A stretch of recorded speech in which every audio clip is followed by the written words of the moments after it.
এই যে জলোচ্ছ্বাসটা দেখতে পাচ্ছ, এটা হচ্ছে দুর্গাপুরের DVC. DVC Damodar valley corporation, যেটা আমরা সবাই জানি। তো আমরা অনেকেই জানি যে ডিভিসিতে জল ছাড়া নাকি প্রচণ্ড রকম বন্যা হয়, বা ডিভিসিতে জল ছাড়ার জন্য নাকি বন্যা হয়েছে। তো গতকাল আমরা গেছিলাম দুর্গাপুরে পরীক্ষা দিতে, আমার এনটিপিসি এক্সাম ছিল।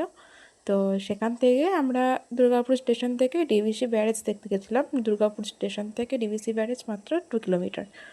তো ওখানে গিয়ে, এখানে তো ভিডিওতে ভালো বোঝা যাচ্ছে না জলের ঠিক কী পরিমাণ শব্দ। মানে আমরা সমুদ্রে গেলে, যেমন দীঘাতে গেলে সমুদ্রের ঢেউয়ের শব্দ দূর থেকে শুনতে পাই, ঠিক এই ডিভিসিতে যে স্রোতটা দেখা যাচ্ছে, এখানেও ঠিক একই রকমের সাউন্ড, একই রকমের।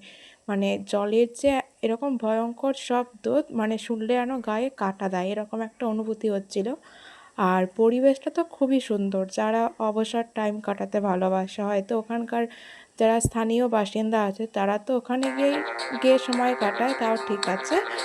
এমনিও যারা আমরা ঘুরতে যাই তাদের একবার উচিত এই ডিভিসি মোড়ে একটু ঘুরে আসা, কারণ জায়গাটা তো খুবই খুবই খুবই সুন্দর।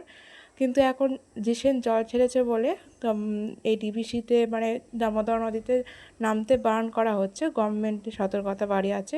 তো যারা